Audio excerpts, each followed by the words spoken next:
imagine your country's border guards, right? They go out and they seize 43 million illicit pills in a single year. Which is just a staggering volume of contraband. It's massive. I mean, that is a 91% jump from the year before. Right.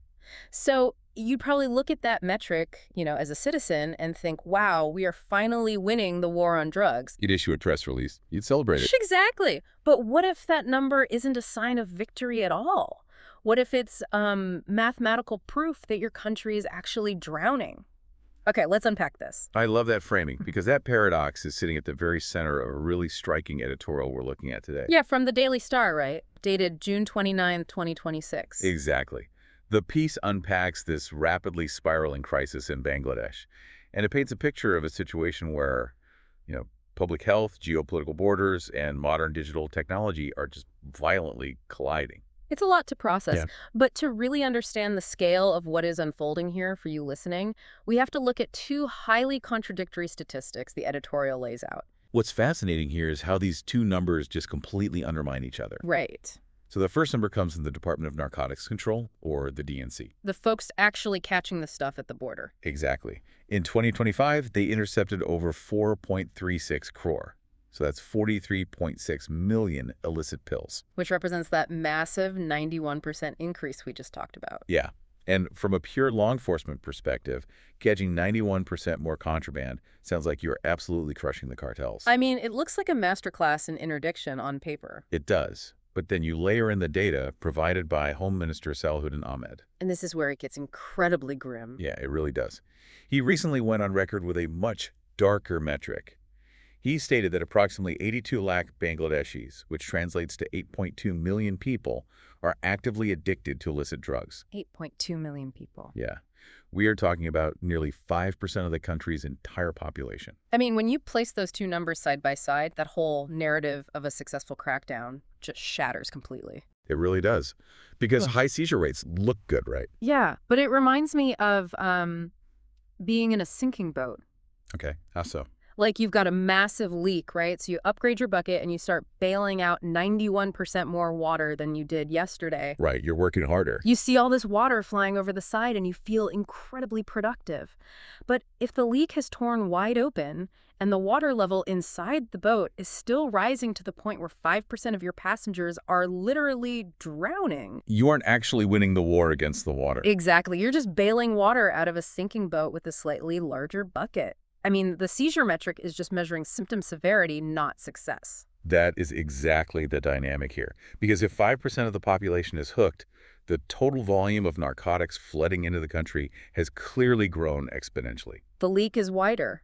Law enforcement might be catching more, sure, but they're likely only catching a tiny fraction of a vastly expanded overall supply. So if seizures are up that high and 8.2 million people are addicted, where is this staggering volume of product physically coming from? I mean, is this domestic production? No, it is overwhelmingly cross-border, and the geography of this crisis is highly specific. Okay, lay out the map for us. So on the eastern flank, you have the extremely porous border with Myanmar. That's the primary gateway. Right, and what's coming through there? This route is heavily dominated by crystal meth and a drug called yaba.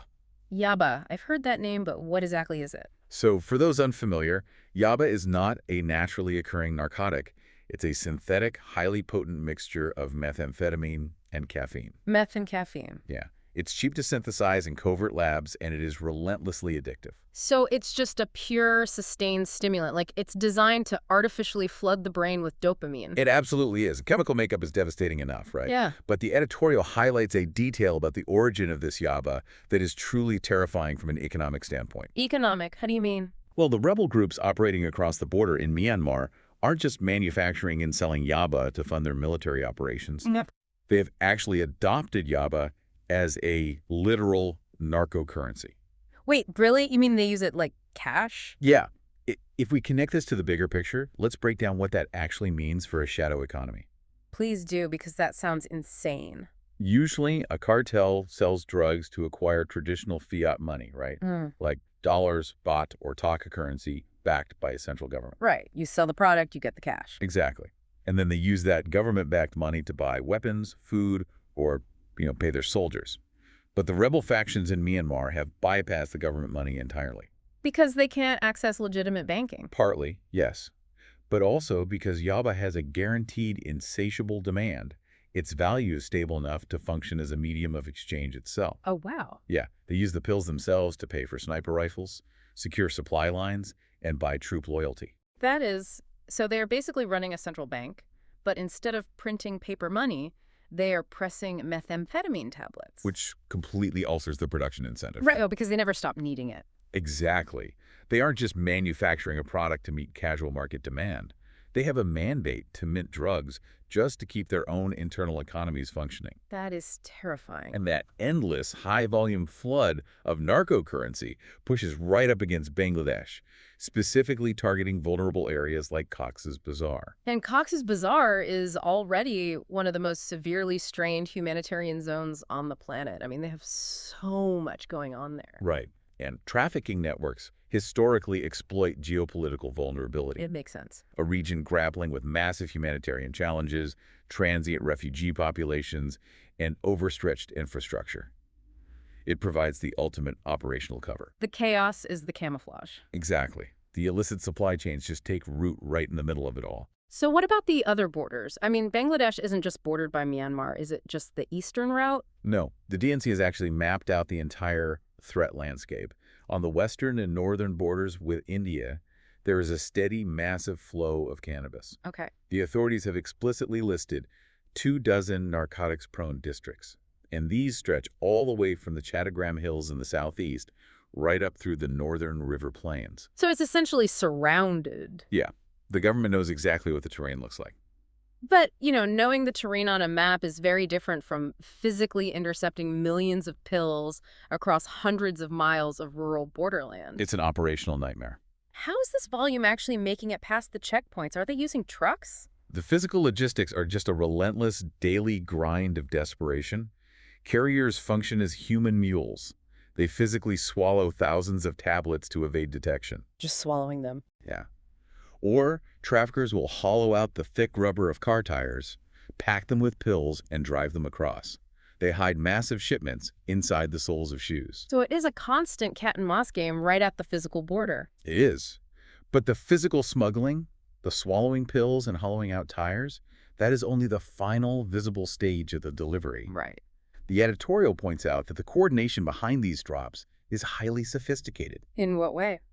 Traffickers aren't operating like old-school cartels with, briefcases of cash anymore. They are running their logistics through end-to-end encrypted messaging apps. Like WhatsApp or Signal or whatever. Exactly. And they are washing the profits through decentralized mobile payment platforms. The entire business model has digitized. Okay, here's where it gets really interesting to me, because that makes me question the government's current response. How so? Well, the text notes this flurry of recent announcements, right?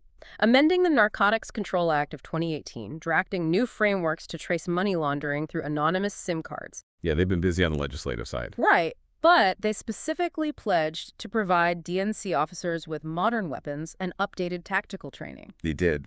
And I have to admit some confusion on that last point. I mean, if the masterminds of this operation are sitting in a cafe in another country, coordinating multi-million-dollar shipments of narco currency using encrypted messages and anonymous digital wallets?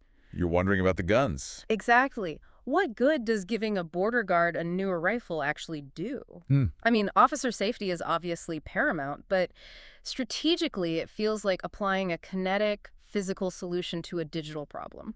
I think you've hit on a profound asymmetry in modern law enforcement. The government is gearing up for a 20th century kinetic war, Right. where success is measured by physical checkpoints, armed patrols, and seized contraband. Meanwhile, the traffickers are fighting a 21st century information and logistics war. A completely different battlefield. Totally.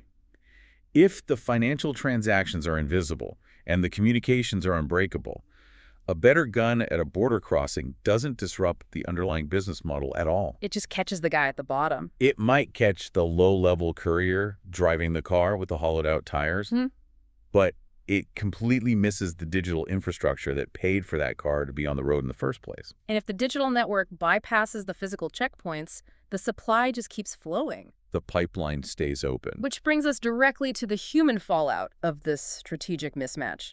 Because if the borders are leaking this badly, we have to look at the people who are drowning.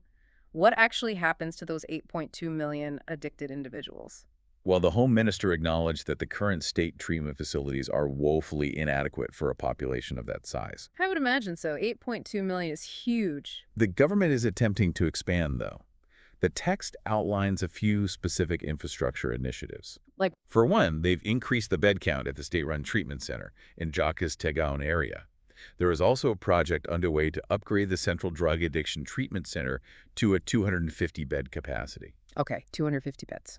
And they've initiated this massive 1,413 crore TACA scheme, Wow, okay. designed to construct 200-bed rehabilitation centers across 7 divisional cities. Where are they putting those? Places like Chattagram, Rajshahi, Khulna, The major hubs? yeah, as well as Barishal, Rangpur, Sylhet, and Mymensingh.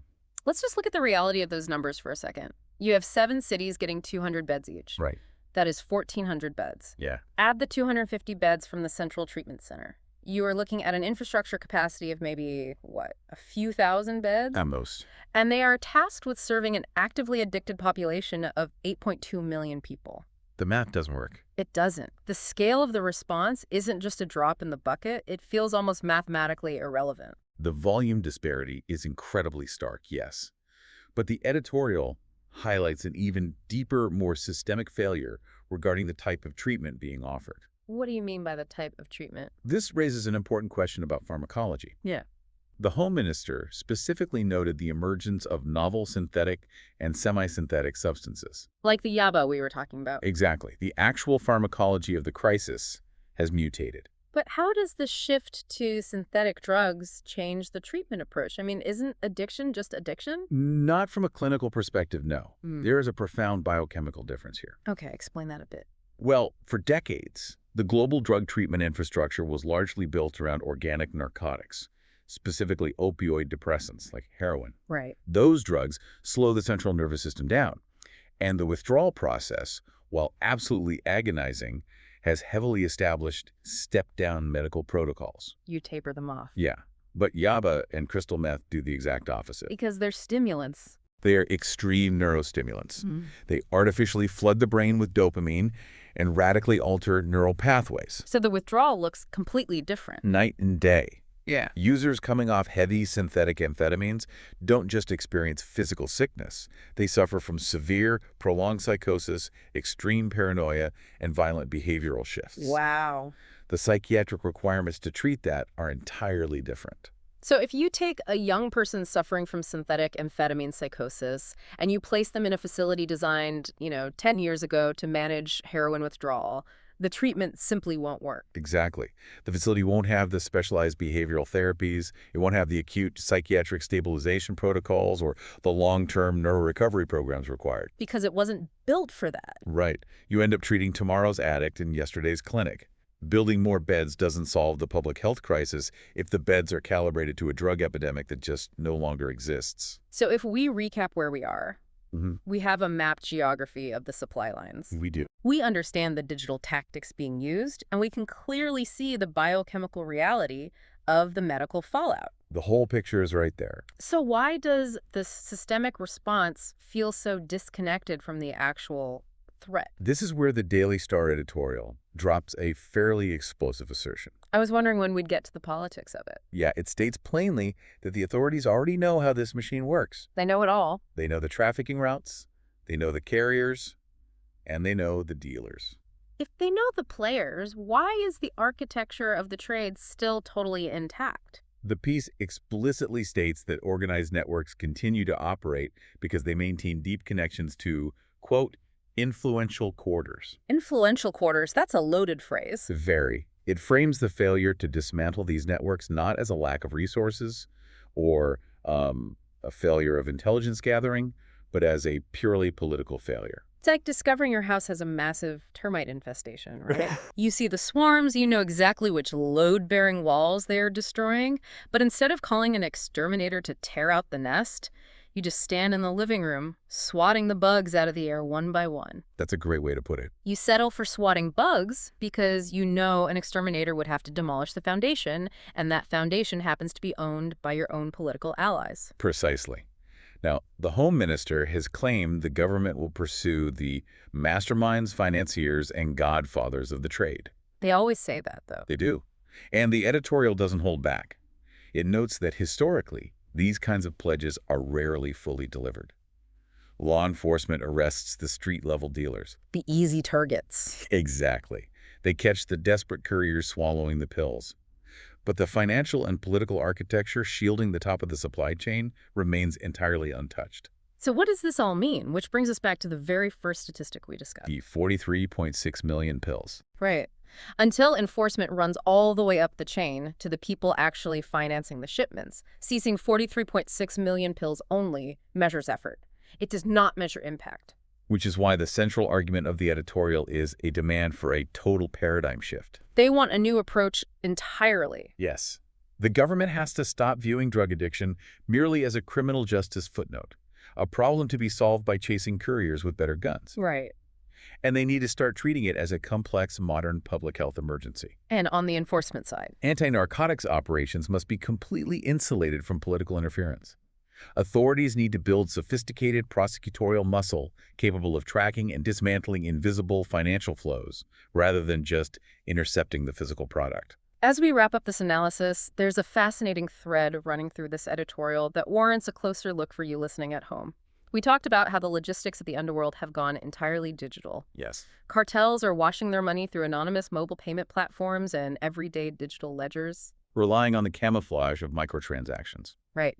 And over the last decade, global development organizations have championed mobile banking and digital finance as the ultimate tools to lift the developing world out of poverty. It's been a huge initiative. The goal was financial inclusion, giving unbanked populations a way to participate in the modern economy through their phones. But it leaves you pondering a really chilling paradox. Could the very digital tools designed to alleviate poverty become the impenetrable shield for the cartels? Exactly. Because if the narco economy goes fully digital, hiding its massive profits within the billions of legitimate anonymous microtransactions happening every single day, the front line of the drug war isn't a muddy border crossing or a checkpoint anymore. It's not physical at all. The front line is the digital ledger on your smartphone. How do you separate the poison from the well when they are both flowing through the exact same digital pipes? That is the big question. The technology that empowers society to grow can simultaneously provide the perfect infrastructure for its greatest threats to thrive. Unraveling that digital knot will likely define the next decade of global security. It certainly makes you view the quiet ping of a digital payment notification in a very different light. We want to thank you for joining us as we explored the intricate mechanics of this crisis. Keep questioning the numbers, look for the foundation beneath the statistics, and keep exploring the complex systems shaping our world. We'll catch you on the next deep dive.